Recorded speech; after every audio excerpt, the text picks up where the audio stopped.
The traditional way we've been doing school for the longest time is that we teach for auditory learners. Most of our kids are not auditory learners these days. For some students, if they don't have the drawing piece, they're not going to learn the writing or reading piece. I'm Dr. Louise Debreczeny, and I am beyond excited to chat with you today. As an educator, author, and one of the brains behind Story Pictures, Draw, Write, Read, I've spent years diving into how we can engage students deeply in literacy. Today, I want to share a program that's making waves for young learners across various educational settings. Story Pictures, Draw, Write, Read is a hands-on, research-based tool designed to spark literacy in young kids.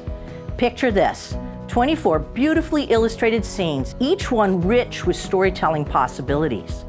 These story pictures guide children through the 8 processes of literacy: listening, speaking, viewing, drawing, thinking, calculating, reading, and writing.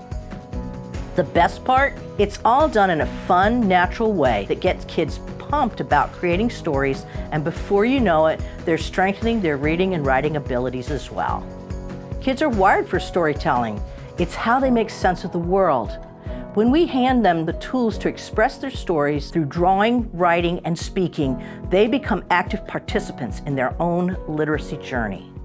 My name is Mary Jane Sander. I have my master's degree in neuroeducation. I teach special education, the more impacted learners. I love teaching writing because I love using the story pictures. I use them all day long. And we put the picture out on the table, the children look at it. The children often don't agree on the story, and that's okay because everybody sees the story differently. Then they draw about the story and they write about the story. They read the story back to the teacher. So the story pictures engage them in all of the processes of literacy, all at the same time in like a 20-minute session. Here's why Story Pictures stands out from the crowd. First, it's inclusive for all learners. Whether kids are just starting to learn language and need extra support, or are English language learners, Story Pictures meets them right where they are. It's accessible, adaptable, and opens the door to literacy for everyone. Second, whole brain engagement. Research has shown that when students are involved in multiple literacy processes simultaneously, they build stronger, lasting connections in their brains. Third, Story Pictures are versatile and flexible. Whether you're working one-to-one, in a small group, or with an entire class, Story Pictures fit right in.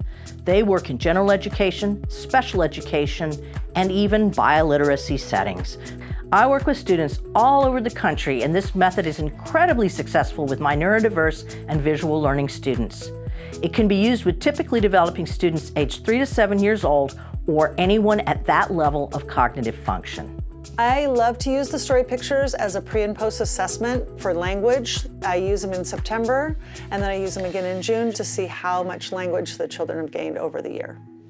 Education has to evolve, and we need to recognize that not all students learn the same way. There are many students who end up in special education who are truly typically developing students, but they've got what's called movement access to learning. That means that your hand needs to move in order for you to make mental concepts. For these students, drawing is the essential piece that's missing for them in school. We're not providing that to them. So if we could add that drawing in, then those students will have an opportunity to keep up with their peers and never ever end up in special education. As a fellow educator, I get it. Having tools that truly work in the classroom is crucial. Story Pictures, Draw, Write, Read is one of those tools. I encourage you to bring it into your curriculum and see firsthand how it can inspire your students to become stronger writers, readers, and storytellers.